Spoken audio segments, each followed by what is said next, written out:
매일 아침 하나님과 함께 누리는 하늘의 양식, 오늘 만나. 네겝에 거주하는 가나안 사람 곧 아라세 왕이 이스라엘이 아다린 길로 온다 함을 듣고 이스라엘을 쳐서 그중 몇 사람을 사로잡은지라.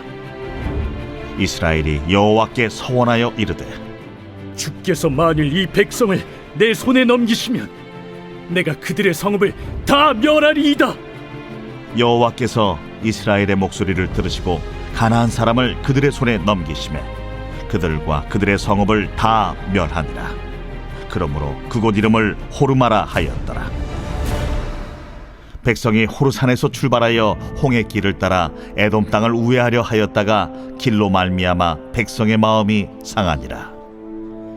백성이 하나님과 모세를 향하여 원망하되, 어찌하여 우리를 애굽에서 인도해내어 이 광야에서 죽게 하는가? 이곳에는 먹을 것도 없고 물도 없도다. 우리 마음이 이 하찮은 음식을 싫어하노라. 여호와께서 불뱀들을 백성 중에 보내어 백성을 물게 하심으로 이스라엘 백성 중에 죽은 자가 많은지라. 백성이 모세에게 이르러 말하되, 우리가 여호와와 당신을 향하여 원망함으로 범죄하였사오니 여호와께 기도하여 이 뱀들을 우리에게서 떠나게 하소서. 모세가 백성을 위하여 기도하매 여호와께서 모세에게 이르시되, 불뱀을 만들어 장대에 매달아라.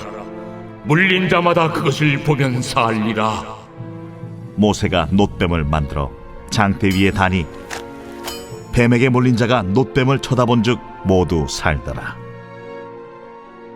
이스라엘 자손이 그곳을 떠나 오봇에 진을 쳤고 오봇을 떠나 모압 앞쪽 해돋는 쪽 광야 이에야바림에 진을 쳤고 거기를 떠나 세렛 골짜기에 진을 쳤고 거기를 떠나 아모리인의 영토에서 흘러나와서 광야에 이른 아르논 강 건너편에 진을 쳤으니 아르논은 모압과 아모리 사이에서 모압의 경계가 된 곳이라.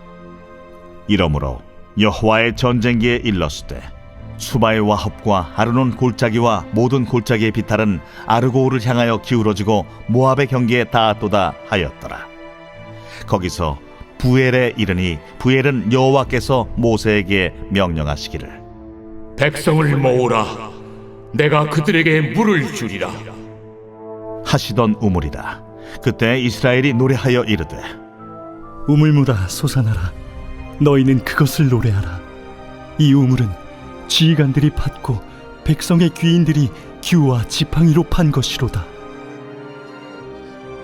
그들은 광야에서 mat다나에 이르렀고 mat다나에서 나할리엘에 이르렀고 나할리엘에서 바못에 이르렀고 바못에서 모압들에 있는 골짜기에 이르러 광야가 내려다 보이는 비스가 산 꼭대기에 이르렀더라. 광야에서 실패를 거듭했던 출애굽 1세대와 달리 출애굽 2세대들은 본문 1절과 3절에 기록되어 있는 대로 아랏 왕과의 전투에서 전적으로 하나님을 의지했습니다. 그 결과 승리를 맛보아요.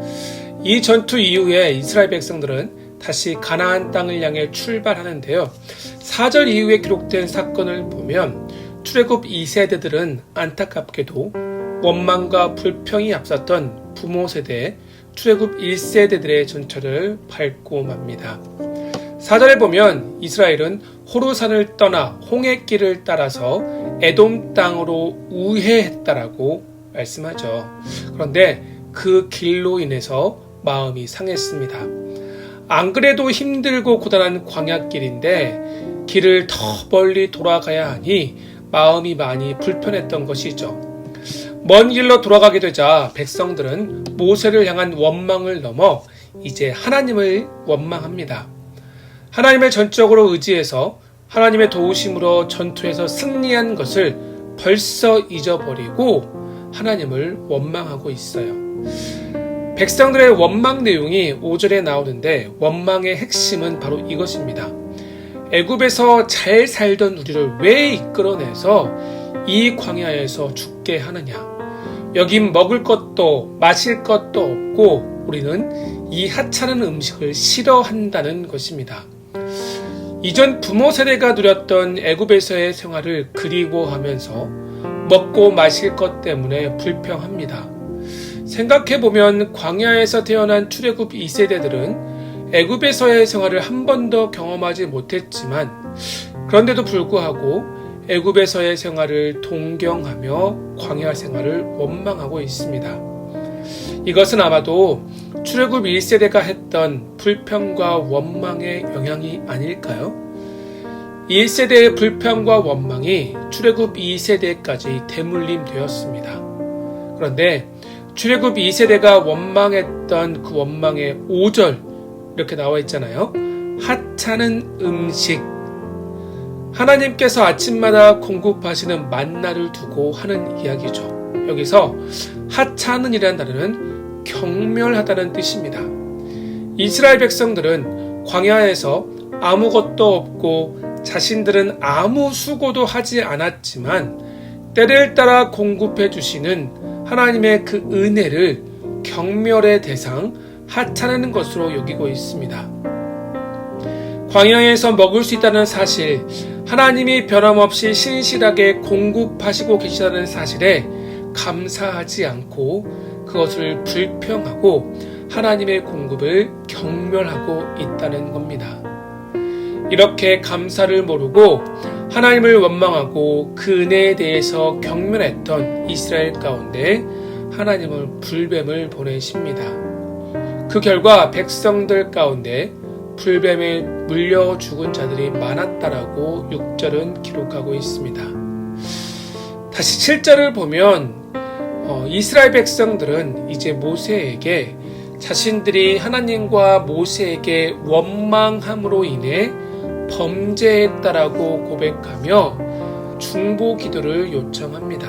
그리고 모세가 백성을 위해 기도할 때 하나님은 모세에게 놋뱀을 만들어 장대 위에 매달고 이것을 본 사람들마다 다시 살 것이라고 말씀합니다. 하나님의 말씀대로 순종하고 장대 위에 달린 놋뱀을 본 자들은 모두 살았다라고 말씀은 기록하고 있습니다. 본문에서 장대에 달린 놋뱀은 어떤 마술적인 능력이 있어서 이스라엘 백성이 다시 살아나는 것이 아니라 하나님의 말씀에 전적으로 순종하는 마음으로 장대에 달린 놋뱀을 바라본 자들이 산 것입니다. 하지만 그 말씀에 순종하지 않는 자들은 죽고 말았습니다. 오늘 말씀을 보면 하나님에 대한 전적 신뢰했던 이스라엘 백성들은 승리의 기쁨을 맛보았지만 상황과 환경을 바라볼 때 마음속에 불편함이 생겼고 그 결과 하나님의 은혜와 도우심에 대한 감사가 아니라 원망이 앞서고 말았습니다. 감사가 아닌 원망은 큰 죄죠. 그럼에도 불구하고 하나님은 우리에게 변함없는 은혜와 사랑을 베풀어 주시고 우리가 다시 상황과 환경이 아니라 온전히 예수님을 바라볼 때 우리 가운데 회복의 은혜를 부어 주십니다. 전적으로 하나님을 의지하고 예수님을 붙잡고 살아갈 수 있는 믿음과 은혜를 허락해 주셨습니다. 사랑하는 성도 여러분, 우리가 사는 길은 오직 십자가에 달리신 예수 그리스도를 바라보는 것인 줄 믿으시기를 바랍니다. 비록 우리를 둘러싼 상황과 환경은 늘 우리의 마음을 어렵게 만들고 우리를 넘어지고 좌절하게 만들지만 분명한 사실은 하나님이 우리 아버지이십니다. 그리고 지금도 변함없는 사랑과 은혜로 우리를 먹이시고 입히십니다. 우리의 유일한 구원자이시고 반석이신 예수님께서 지금도 우리와 함께 하시고 우리의 인생길에서 한 걸음 한 걸음 우리와 동행하신 줄 믿습니다. 그렇다면 우리의 시선을 주님께로 다시 고정하고 주님과 동행하는 우리의 삶이 될 수 있기를 소망합니다. 그래서 오늘 하루도 우리 주님 손을 붙잡고 함께 걸어갈 때 우리 안에 주님이 주시는 영원한 기쁨과 생명이 가득하게 될 것을 믿습니다. 이러한 믿음을 가지고 우리 주님만 바라보고 주님과 동행하는 우리의 삶이 될 수 있기를 주님의 이름으로 축원합니다.